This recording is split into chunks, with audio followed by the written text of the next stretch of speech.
It's 1959 and Osamu Tezuka's manga, Majin Garon, started serialization in Adventure King magazine. Its story centered on a giant robot sent by aliens to test Earthlings. Garon will go on to appear in other works by the mangaka, where it took on different roles within these stories. These included Ambassador Magma, Jetter Mars, and Astro Boy. Its role in Astro Boy would also make the jump from the manga to the anime series, where Garon makes multiple appearances across two versions of the program.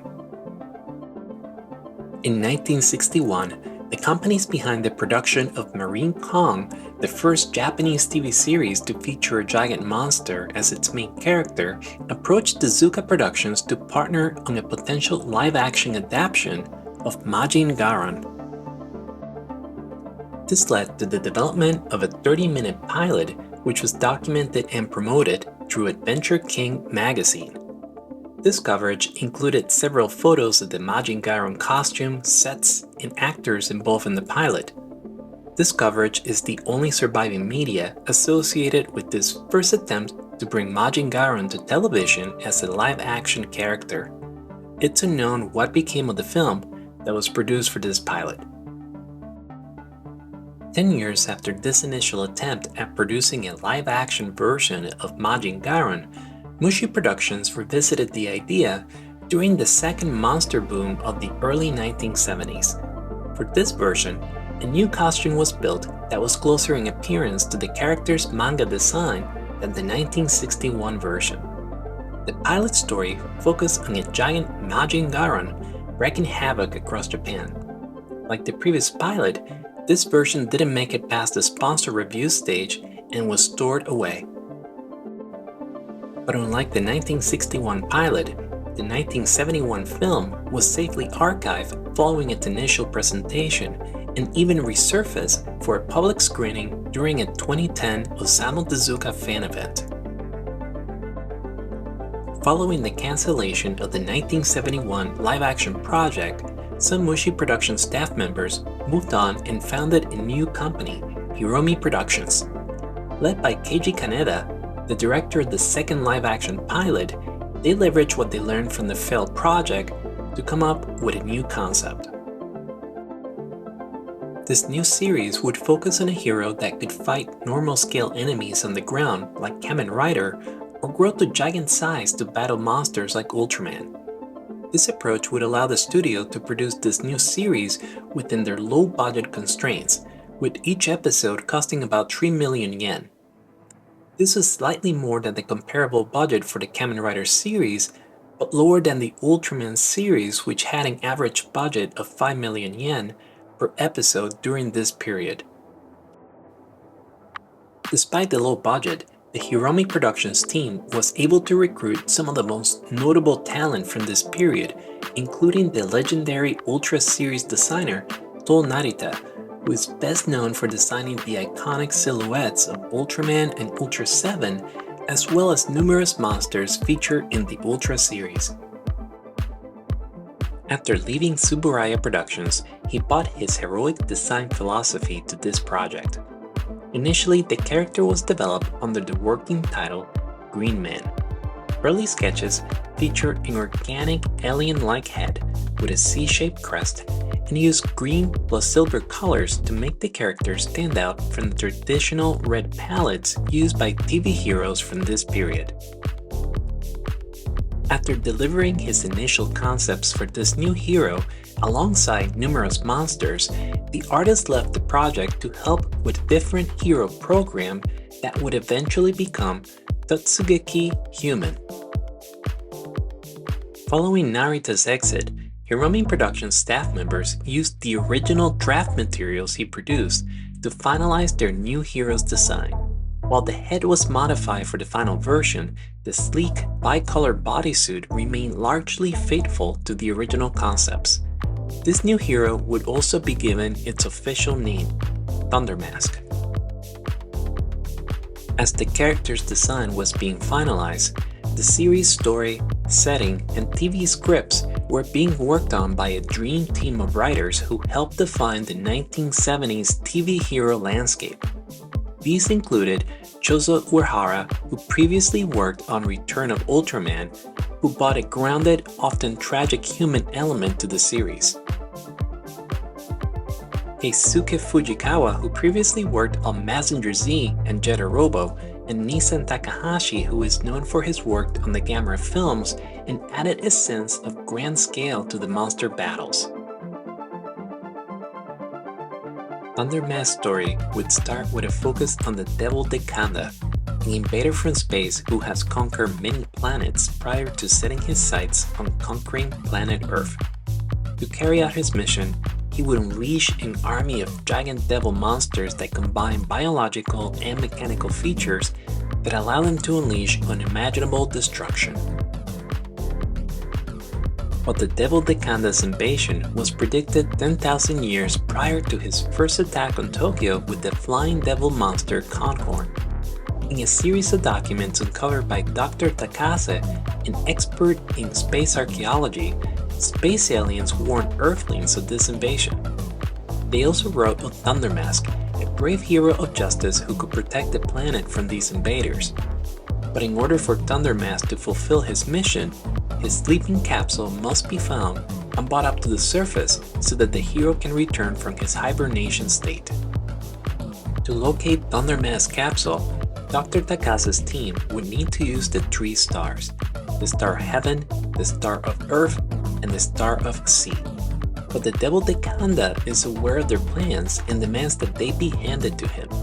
When Dr. Takase refuses, the invaders set a plan in motion to kill each of the scientists guarding the secret location of the stars.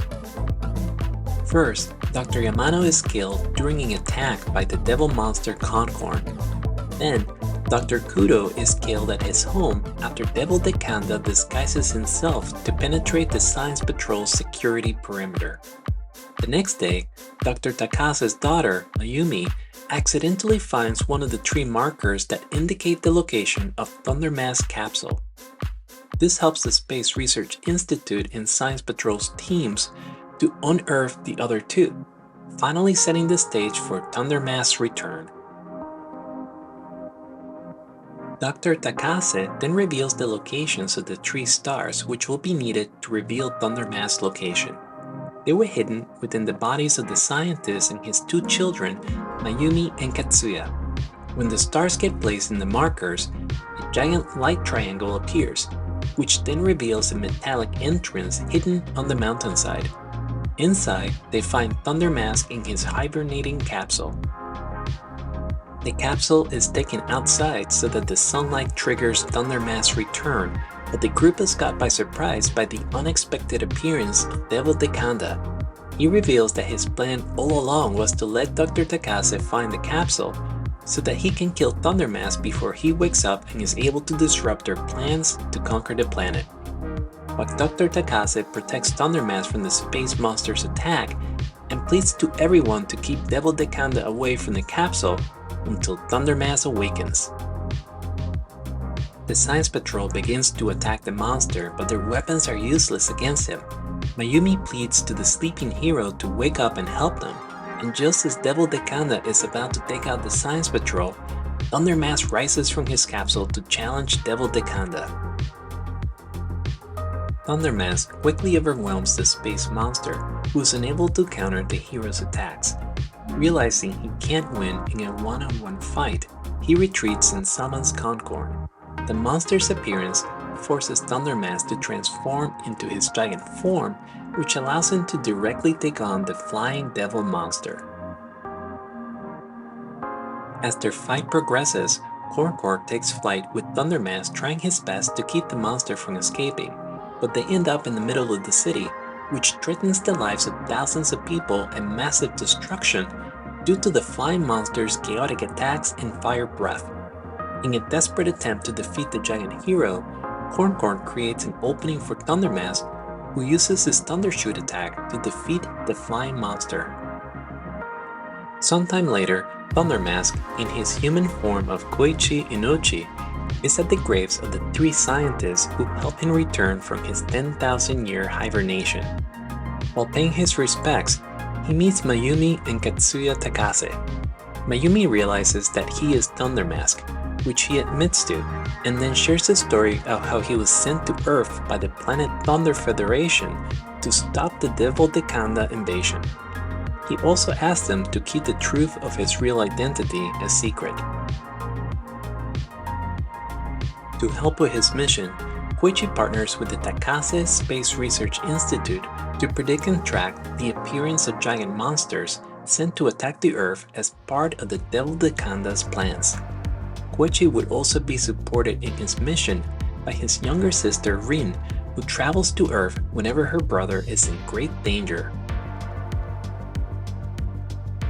Midway through the series, in episode 12, the great demon Ben King is introduced as the true leader of the space invaders. He is accompanied by Meteor Iron Mask, who will be taking over the plan to destroy Tokyo from Devil Dekanda. Angered by the great demon Ben King's dismissal, Devil Dekanda challenges his successor to a duel, which results in his defeat. Meteor Iron Mask's plan is to trick Thunder Mask by pretending to be his sister and disrupting his mind to fool him into a trap that will lead him into a deadly fight against the giant monster Megatron. Everything goes according to plan, and Thunder Mask is overwhelmed by the combination of Meteor Iron Mask's tactics and Megatron's deadly horn attack, which impales Thunder Mask.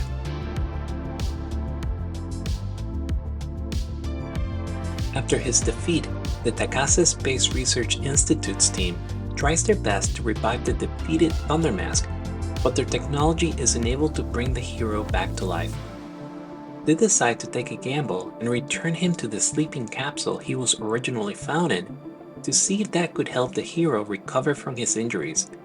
But their plan is foiled by Megatron, who suddenly appears and crushes the capsule.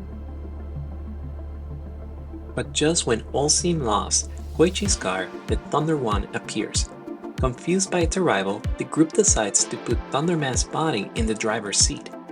The car then takes off into the sky autonomously, eventually reaching a strange orb-shaped space vehicle.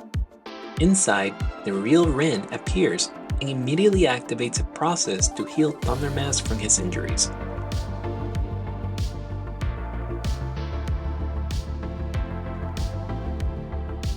Following his recovery, Koichi realizes the Earth and his friends are in great danger. He moves into action, transforming into his Thunder Mask form, but before he can depart, his sister gives him the Thunder Seamar. This is a special belt attachment which gives Thunder Mask enhanced powers and abilities.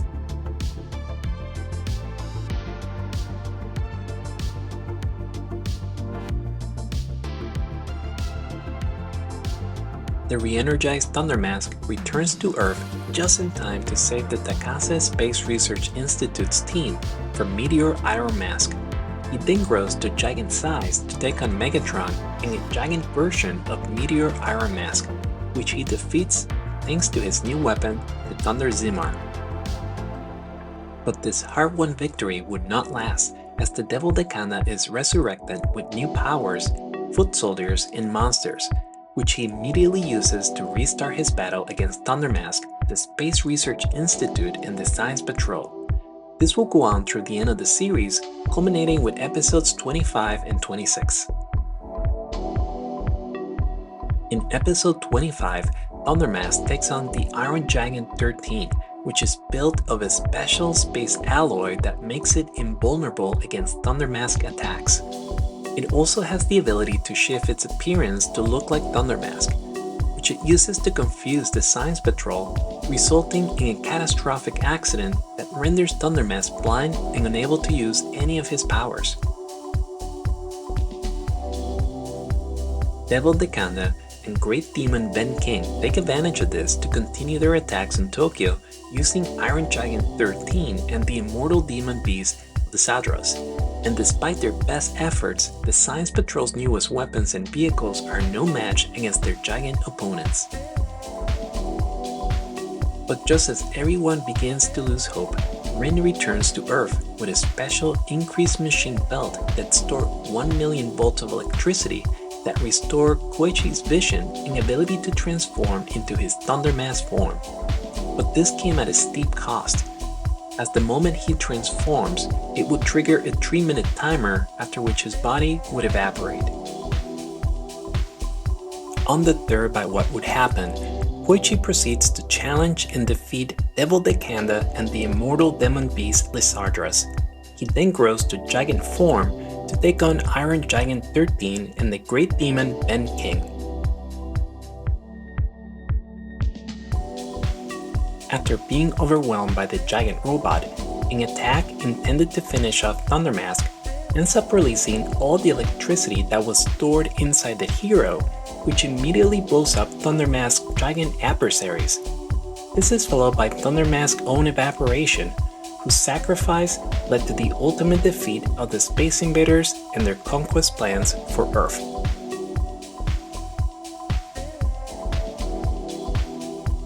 Thundermask started its television broadcast on October 3, 1972 on the Nippon Television Network and would run for 26 episodes through March of 1973. Despite the series' talented production team, a novel concept that combined giant and transforming hero tropes, and a companion manga adaptation by Osamu Tezuka, the series was not a breakout hit and would disappear from the popular cultural landscape soon after its broadcast. While the production team struggled to produce the series on a limited budget, with 2 different crews assembling the special effects shoots and the main story's footage at a hurried pace each week, the end result was impressive, with each episode presenting an engaging story that was complemented with visual effects that overcame the constraints of the program's low budget. One highlight of the program was its inventive roster of giant monsters. These antagonists were not typical monsters but Maju, biological and mechanical hybrids designed by Toru Narita. The artist provided 26 unique designs to the production team, many of which were crafted by the same workshop responsible for the original Ultraman suits. Some of the more notable monsters in Thundermask included Tire Man, a creature shaped like a massive tire that could transform into a deadly spike wheel. In this case, the original design was altered during production to ensure the spikes didn't interfere with its ability to roll. Other notable monsters included Ben Born from Episode 8, which featured a UFO-inspired design, and Drillin, which could attack with fire and 3 giant drills above its head. Lesser known are the Devil Dekanda's foot soldiers, the combatants, which are introduced in Episode 16. These characters make the life-size action scenes more exciting by forcing Koichi into more dynamic hand-to-hand combat situations before transforming into Thundermask. They are dressed in all-black uniforms with a line of spikes running across their heads. A noteworthy historical note on Thundermask battles: the suit actor for Thundermask was Kenpachiro Satsuma. While he was still using the name Yasuaki Nakajima at the time, he would later go on to become the suit actor for Godzilla during the Heisei era. The athletic, powerful movements he brought to Thundermask served as a precursor to his legendary performances as the King of the Monsters. And this was not the only connection the series has to the Godzilla franchise. One of the more stunning aspects of Thundermask was the involvement of Ishiro Honda, the director of the original Godzilla film. He directed multiple key episodes of Thundermask, specifically episodes 1, 4, 5, 14, and 15. His involvement in these episodes is said to have brought a cinematic quality to their presentation. The series is also well known for its connection to another legendary artist, Osamu Tezuka, whose Majin Garen character was the original spark that led to Thundermask's creation. In an unusual arrangement though, the manga artist created an original manga based on the TV series to run alongside its broadcast. This was unusual in that typically manga works were the foundation for these types of programs, whereas here we had the reverse of that. His adaptation of Thundermask was serialized in Weekly Shonen Sunday, starting October 8, 1972, and would run through January 7, 1973. While it retains Thundermask's design and character names, it features a completely different story that depicts Thunder, an alien being covered in scales and feathers, fighting against Dikander, a silicon-based life form, with Tezuka as an in-story character caught between these two extraterrestrial adversaries. And because this was an original publication by Tezuka and it was produced under different arrangements, the manga is still available in published and electronic forms. It's even featured in the artist's official website, with the first few pages being available as a preview for this work. Unfortunately, the program this manga is based on is not as accessible. The Thundermask TV series was the result of a partnership between Hiromi Pro and the Toyo Advertising Agency. This was the first TV project for the agency, which at the time was better known for its partnership with the Yomiuri Giants baseball team. As part of the arrangement, the agency owned the licensing rights to the Thundermask character, which they used for numerous merchandising opportunities. After the series' final broadcast, it's said that employees from the agency visited Hiromi Production Studios and took ownership of the program's master recordings. This resulted in the series not being broadcast or made available for home video between 1973 and 1993. In March 1994, Thundermask resurfaced on the late-night television series Now Revive, The Legends of Showa-era Heroes. This was a highly specialized program that introduced viewers to Showa-era series like Fireman, Aztekizer, Red Tiger, and Rainbow Man, and then played key episodes from the featured title. Its Thundermask showcase included 3 episodes. Since then, various recordings of the program have resurfaced. Some come from rebroadcasts of the show, while others have been recovered from unknown sources in various states of quality. In all, 10 full episodes and 1 partial episode are publicly accessible. An official home video release has never been produced. Many reasons for this have been put forth, but there is no official acknowledgement as to what is holding back an official release of the series. The general consensus, though, is that the agency that owns the licensing rights to the character and has physical ownership of the video masters for the program can't unilaterally distribute the series without engaging in a complex legal process to untangle all the series' stakeholder rights.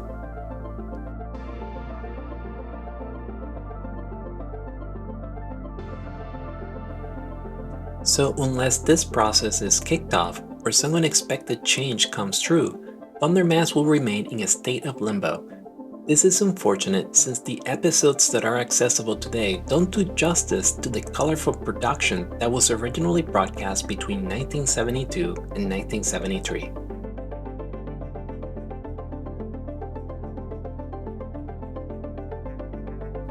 It's startling to see photography from the series in magazines and books, as they show off the vibrant colors used in the production of Thundermask, something that barely comes through in the blurry and washed out recordings of the program that we have access to.